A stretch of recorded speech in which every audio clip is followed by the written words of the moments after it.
Just a few yards away from state track at the Birdcage, the State A High School Baseball Tournament began today with a new twist, a new format doubling the teams from 4 to 8. It all started this morning with top seed Harrisburg taking on Cinderella story Yankton, who upset Pierre in those 3-game Super Regionals last week. Tigers made sure that midnight struck for Cinderella. Bottom 2, Noah Boshi driving one to the corner and left. RBI double makes it 1-0. Next man, Carter Gronseth, sends it back from whence it came. Boshi scores 2-0.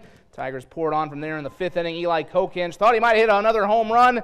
Settles for an RBI double as Harrisburg rolls to the victory 7-1. They are heading to the semifinals. Next up, O'Gorman taking on Rapid City Stevens. First time a Rapid City team has been in the State A tournament in more than a decade. Knights, though, get off to a quick start as the designated home team. Sully Schlemgen with a Gappa to score on the double. It's 2-0. Stevens came to play, though. Paxton Fisher in the 3rd knocks it through the hole. RBI single makes it 3-1. Later in the frame, Tegan Smith with a tough blooper to play. Gets down and gets by the outfielder. That ties the game up at 3. Knights would come back, though. Hunter Denboer named the player of the year today. Shows you why. A clutch double all the way back to the wall.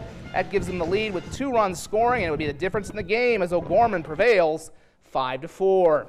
In the evening, Sioux Falls City rivals Lincoln and Roosevelt colliding. It's Cooper Perry grounding one to first baseman. That allows Sawyer Mint to score as the Patriots put up a 4 spot in the first and lead this one 4-0, and they kept it going. Perry again.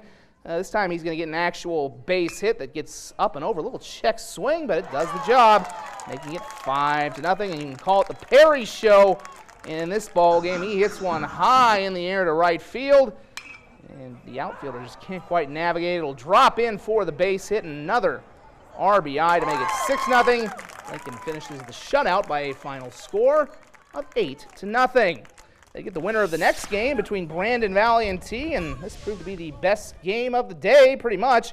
Ethan Viss coming up with a big 2-run double down the left field line in the 3rd inning, and that gives T a 2-1 lead. However, in the 3rd, Lynx get a 2-out rally going. Brighton Stroh with a rip up the middle, and we're all knotted at 2 apiece. Still in the 3rd, Jackson Adams hits a little dribbler down the first base line. Some miscommunication. Adams reaches.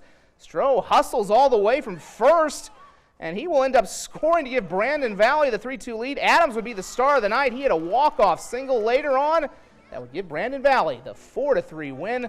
Semifinals tomorrow at 12 and 2:30. Championship game at 6:30.